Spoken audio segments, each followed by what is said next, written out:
ለመጀመሪያዎቹ መላእክት አወዳድ ብነግራችሁ በጣም ይገርማችኋል። እንግዲህ ይሄ መላእክት በተፈጠሩ ጊዜ የሆነ እንደሆነ ነው የሥነ ፍጥረት መጻሕፍት ሁሉ የሚጠቁሙት። አጋዕዝት በተባለው ነገድ ላይ የተሾመው ሳጥናኤል ጊዜው ጨለማ ነበር ይላል፣ ብርሃን አልነበረም። በዓለመ መላእክት መካከል ደግሞ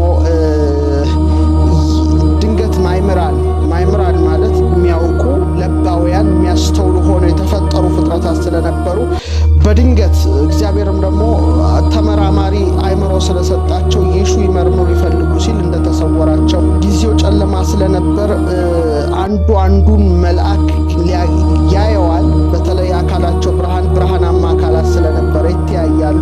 ምንም ረቂቃን ፍጥረታት ቢሆኑም ቅሉ ግን ጊዜው ጨለማ ስለሆነ መኑ ፈጠረን ማን ፈጠረን ወደሚል ምርምር ውስጥ ሲገቡ ነው እንግዲህ ለመጀመሪያ ጊዜ አጋዕዝት ላይ የተሾመው ሳጥናኤል ፈጠርኋችሁ ልበል ብሎ እንዳሰበ አስቦም እንዳልቀረ አነ ፈጠርኩክሙ እኔ ፈጠርኋችሁ እንዳለ ፈጥረህ አሳየን ባሉት ጊዜ ደግሞ በተለይ አራቱን ነባር ንጥረ ነገሮችን አሰናስሎ ሊፈጥር ሙከራ እንዳደረገና ወደ እሳቱ ሲደርስ እንዳልተሳካለት በዚህም ሐሰቱና ኪደቱ እንደታወቀ ግማሹ አዎ ፈጠርከን ብሎ እንዴት እንደሰገደለት፣ ግማሹ እንዴት እንደተጠራጠረ፣ ግማሹ ደግሞ እንዴት ፈዞ እንደቀረ በተለይ ደግሞ ቅዱስ ገብርኤል ከሰራዊቱ ጋር እንደተቃወመውና የሱን ቃል ሌሎቹ መላእክት እንደሰሙ ጠዋት አካባቢ ላይ ደግሞ ታላቅ ብርሃን የጎህ ብርሃን ወርዶ መላእክትን ባጥለቀለቃቸው ጊዜ ይብርሃኑ ዕውቀት ሆኗቸው ሰፊ ዕውቀት ዝንቱ ብርሃን ቆኖሙ ጥበበ ወአእምሮ ይላል።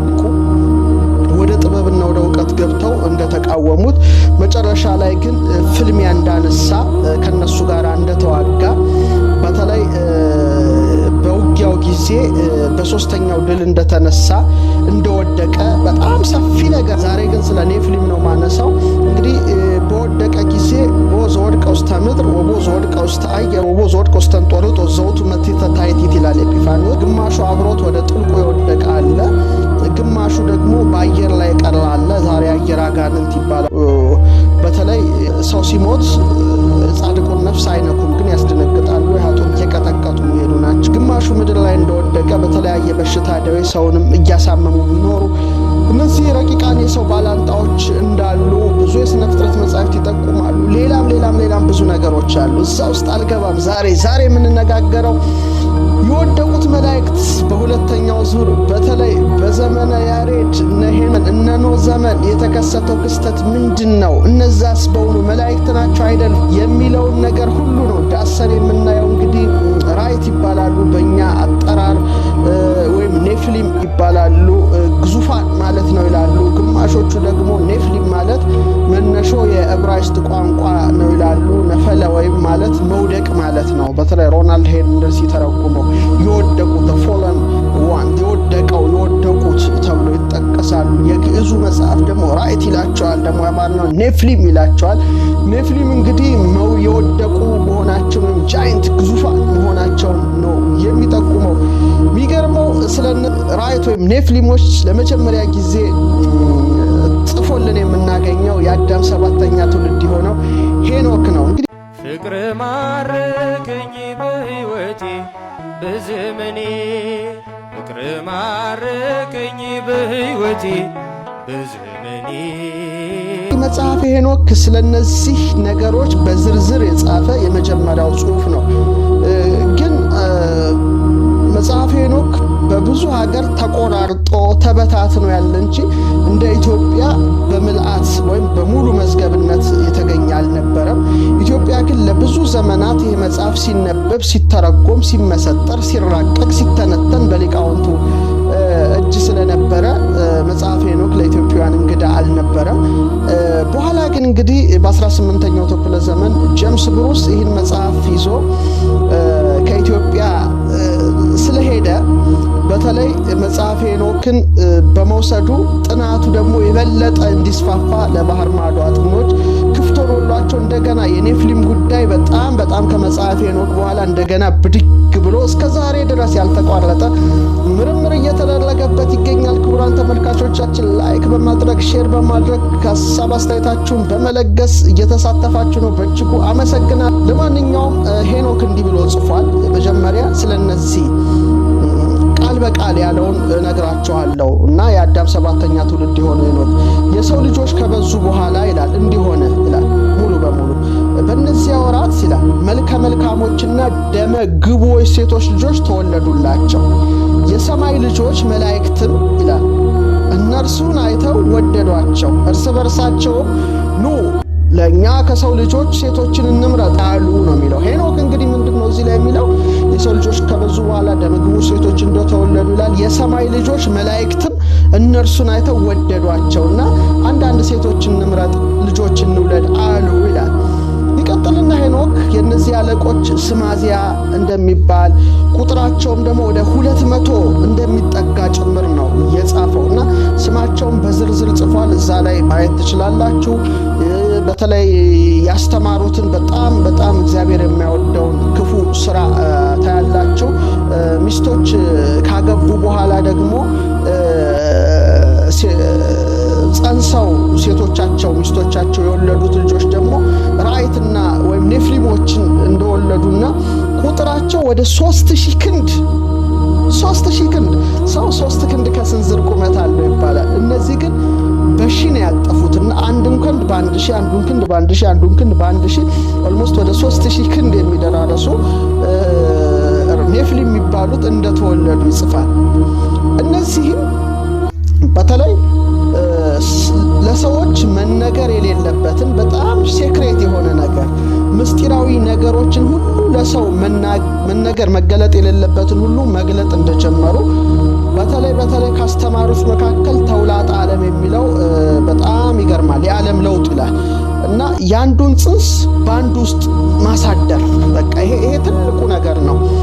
ሰውን ይላሉ መተርጉማን ሊቃውንት ፈረስ በቅሎ ማድረግ ፈረስ በቅሎን ደግሞ ወደ ሰው መለወጥ። ዛሬ በጄኔቲክሱ ጥበብ በጣም አስቀያሚ ስራዎች በምድር ላይ እየተሰሩ እንደሆነ እንግዲህ ዩቲዩብ ላይ እንመለከታለን።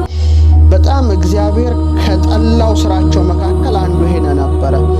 የሰውን ዘር ወስደው ፈረስ በቅሎ ውስጥ የማድረግ ነገር፣ የነዛን ዘር ወስደው ደግሞ ሰው ውስጥ የመክተት ነገር፣ በዛም ሃይብሪድ የሆኑ በጣም አስፈሪ ክሪኤቸሮች እንዲወጡ የማድረግ ነገሮች ይሰራሉ። እንደውም አንዳንድ አጥኚዎች ዛሬ ጭራቅ የሆኑ ሰበዳት ምናምን የሚባሉ ነገሮች ያን ጊዜ በነበረው የአንዱን ጂን ዘረመል ወደ አንዱ በመክተት ፍጥረታትን ኮራፕት ከነበሩበት ተፈጥሯዊ መዋቅር ወደ ሌላ መዋቅር የመስራት ዲኤንኤን የማዛባት ስራ ያኔን የተጀመረው። ያ ጊዜ በጣም ከባድ ጊዜ እንደሆነ ቀላል ነገር አይምሰላችሁ። ከባድ ነገሮች ነው መግለጥ የጀመሩት። ከባድ ቅይሮች ነው መስራት የጀመሩትና በማዳቀል ሂደት ዘረመልን የማዛባት ሂደት ነበረ። ዛሬም እንደዚህ አይነት ነገሮች እንደሚሰሩ በድብቅ ይነገራል። የምናውቀው ነገር ግን የለም። ከዛ ይቀጥልና ሄኖክ ከመላእክት ሩፋኤል ከፈጣሪ ተልኮ ውጊያ ያስተማራቸውን አዛዜልን እጅና እግሩን አስሮ ዱዳኤል በምትባል ቦታ የነበረች ምድረ በዳን ከፍቶ ጨለማ ውስጥ እንዳሰረው በላዩም ጠማማና የሻፎ የሚባሉ ስልስል ድንጋዮችን እንደገጠመበት እስከ ፍርድ ቀን ድረስ ብርሃንን እንዳያይ እንደሸፈነው ሄኖክ ጨምሮ ጽፏል። በተለይ ሄኖክን 2ን 3ን እንድታነቡ ምዕራፍ 2 እና ምዕራፍ 3ን ነግራቸዋለሁ። ሌላ ደግሞ 7 ትውልዶች ይላቸዋል። የሚጠቁትን እንደገና በምድር ኮረብታ በታች ደግሞ እንደታሰሩም ጭምር ይጽፋል። ከዛ በኋላ ከእሳቱ በታች ወዳለ የጭንቅ ቦታ እንደሚወሰዱና በግዞት ቤት ይዘጋባቸዋል የሚል በጣም ምስጢራዊ ነገርን ጽፏል። 7 ትውልዶች ማን ናቸው? አዛዜል ዱዳኤል የምትባለው ቦታ የት ናት? እስቲ ሻፎ ደንጋይ የተገጠመባት ቦታ ምንድን ናት? ይህ ሁሉ ምስጢር ነው። በጣም ይህ ሁሉ ምስጢር ነው እና መጽሐፈ ሄኖክን የሚያጠኑ ሁሉ እነዚህ ሁሉ ምስጢሮች ሁሉ ያብሰከስካሉና የኔፍሊም ጉዳይ ይህ ብቻ አይደለም። ሙሴም ደግሞ እንደገና ጨምሮ ይጽፋል። እንዲህ ሆነ ይላል። በተለይ ኦሪቱ ላይ ሰዎች በምድር ላይ መብዛት በጀመሩ ጊዜ ሴቶች ልጆች ተወለዱላቸው። የእግዚአብሔር ልጆችም የሰውን ሴቶች ልጆች መልካሞች እንደሆኑ አዩ፣ ከመረጧቸው ሚስት ለራሳቸው ወሰዱ በማለት ይጽፋል። እንደ እግዚአብሔር ልጆች የሰውን ሴት ልጆች አዩ ይላል። ዘመኖቻቸውም ወደ 120 ዘመን እግዚአብሔር እንደወሰነባቸው ልጆችን በወለዱ ጊዜ ስማቸው ኃያላን ተብሎ እንደተጠራ ሰፋ ያለ ጽሑፍ በተለይ ዘፍጥረት 6 አካባቢ ላይ ጽፏል። ያንንም አንቡ። ይሄ ሁለተኛው ሶርስ ነው። ሶስተኛው ኩፋሌ ነው። ኩፋሌም ተመሳሳይ ነገር ነው የሚጽፈው። የአዳም ልጆች በምድር ላይ ይበዙ ዘንድ በጀመሩ ጊዜ ይላል እንዲህ ሆነ፣ ሴቶች ልጆች ተወለዱላቸው፣ የእግዚአብሔር መላእክትም ይላል እሱ ደግሞ የእግዚአብሔር ልጆች እያለ መጥቷል ሙሴ። እዚህ ላይ ደግሞ የእግዚአብሔር መላእክትም በዚህ ኢዮቤልዩ በአንዲቱ ዓመት እነዚህን አዩአቸው። እነዚህም ላዩአቸው መልከ መልካሞች ነበሩ። ከመረጧቸው ሁሉ ሚስቶችን ሊሆኗቸው ወሰዷቸው፣ ወንዶች ልጆችንም ወለዱላቸው። እነዚህም ራእይት ናቸው በማለት ኩፋሌ ቁጭ አድርጎ ይጽፈዋል። ስለዚህ የእግዚአብሔር መላእክት፣ የእግዚአብሔር ልጆች ወዘተርፈ ተብለው ተጠርተዋል በእነዚህ በሶስቱ ታላላቅ መጻሕፍት ዙሪያ። አሁን ከዚህ ተነስተው በጣም በርካቶች ተመራም እንግዲህ ጠቅልል አድርገን ስንፈትሸው ለሶስት ተከፍለዋል። እይታው ለሶስት ተከፍሏል። እንግዲህ ወደፊት ሌላ እይታ ሊጨመር ከቻለ አቀርብላቸዋለሁ። አንደኛው እይታ እነዚህ የወደቁ መላእክት ናቸው እንጂ በፍጹም ሰዎች አይደለም የሚል አንድ ምልከታ አለ። ፎለን ኤንጅልስ ናቸው፣ መላእክት ናቸው እንጂ ከሰው ልጆች ጋር የተዋለዱት ሰዎች አይደሉም የሚል አንድ ምልከታ አለ። አንድ ምልከታ ነው ያለው። ሁለተኛው ምልከታ ዲሴንዳንትስ ኦፍ ሴት ኤንድ ካይን የሴት ልጆችና የቃየን ልጆች ናቸው እንጂ መላእክት እዚህ ውስጥ አልገቡም የሚሉ ደግሞ ሁለተኛ አመለካከት አለ። ሶስተኛው አመለካከት ምንድነው? ስጋ እንዲለብሱ የተደረጉ መላእክት ናቸው። አሁን ለሶስት ነው ከፍለን የምናየውና እንደ አጥሚ ዝም ብለን እንትን ጭፍን ያለ ነገር እንደ ዝም ብሎ ጭፍን እንዳለ ሰውና እንደ አጥሚ ሁሉንም ሐሳቦች ማየት፣ መጭመቅ፣ መመርመር፣ መፈተሽ በተፈጥሮ የተሰጠን ስጦታ እንደሆነ ማወቅ ይገባል እንጂ ማንም በዚያ ሁሉም እይታቸውን አስፍረዋል። እነዛን እይታ ትመረምራለህ፣ ታነጥራለህ፣ ትፈትሻለህ፣ መልካሙን ነገር ትይዛለህ። የመጀመሪያው ምልከታ እንግዲህ የወደቁ መላእክት ናቸው፣ ሰዎች አይደሉም። እነዚህ 200 የመጡት ከሰማይ መላእክት ናቸው ካሉት ከጥንቶቹ ሊቃውንት መካከል ተርቱሊያን ወይም ጠርጠሉስ የሚባል አንድ ተጠቃሽ ነው። በተለይ ከ553 እስከ 240 ጀምሮ የነበረ ከኤንሸንት ቸርች ፋዘርስ መካከል ተርቱሊያን ጠርጠሉስ አንዱ ይጠቀሳል። ሌላው ግን ከ250 እስከ 325 የነበረው ላክታንታኒዩስ የተባለ ተጠቃሽ ነው።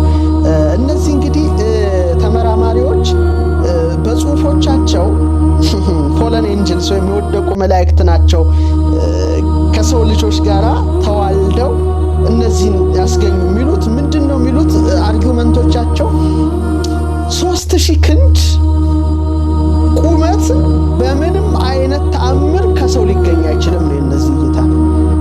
ሰው 3 ክንድ ከስንዝር ነው። 3 ክንድ ከስንዝር ምንም ኃጢአት ቢሰራ ቢዋለድም እስከ 3000 ክንድ ሊረዝሙ የሚችሉ ደመና ሊነኩ የሚችሉ ፍጡራንን ሊያስገኝ አይችልም ብለው ይሟገቱ ነበረ፣ ይከራከሩ ነበረ። ይሄ እንግዲህ አንዱ እይታ ነው። በፍጹም ሰዎች ከ3 ክንድ ከስንዝር ያለፈ 3000 ክንድ ማድረስ አይችሉም። ስለዚህ እነዚህ ፎለን ኤንጅልስ ናቸው፣ መላእክት ናቸው። መጥተው 200 ከበፊቶቹ ከወደቁት ሌላ ደግሞ እነዚህ ወደቁ ብለው ይላሉ። እና እነዚህ ደግሞ ምን የሚል እሳቤ ሁሉም እንግዲህ ቅዱሳት መጻሕፍትን ይጠቅሳሉ ለዚህ ምርምራቸው። እኛ የሁሉንም ሐሳቦች እናያለን፣ እንፈትሻለን። መመርመር እና የማንጠር ደግሞ የሊቅ ስራ ነው ብዬ አስባለሁ። እንግዲህ እነሱ የሚሉት ምንድነው? በሁለተኛ ጴጥሮስ 2:4-5 ላይ ስለ ኖህ ጽፎ አከታትሎ ስለ እነዚህ መላእክት ጽፏል ነው ጴጥሮስ የሚሉት። ምንድነው የሚለው? እግዚአብሔር ኃጢአትን ላደረጉ መላእክት ሳይራራላቸው ወደ ገሃነም ጥሎ በጨለማ ጉድጓድ ለፍርድ ሊጠበቁ አሳልፎ ሰጣቸው። ለቀደመው ዓለም ሳይራራ ከኖህ በፊት አንድ ዓለም ነበር ማለት ነው። ለቀደመው ዓለም ሳይራራ ከሌሎች 7 ጋር ጽድቅን የሚሰብከው ኖህን አድኖ በኃጢአተኞች ላይ የጥፋት ውሃ ካወረደ ብሎ ጠቅሷል ነው። ስለዚህ በኖህ ዘመን የመጡት ኖህን አከታትሎ ጠቅሶ እነዚህን መላእክትን አስቀድሞ መናገሩ እነዚህ ከወረዱ በኋላ ነው የጥፋት ውሃ የመጣው የሚል እሳቤ ይህን ይዘው አስተምረዋል። ሌላው እንደገና ይሁዳ 1:6 ላይ መኖሪያቸውን የተዉትን እንጂ የራሳቸውን አለቅነትን ያልጠበቁት መላእክትን በዘላለም እስራት ከጨለማ በታች እስከ ታላቁ ፍርድ ቀን ድረስ ጠብቋቸዋል የሚለውን ይይዙና በሄኖክ ዘመን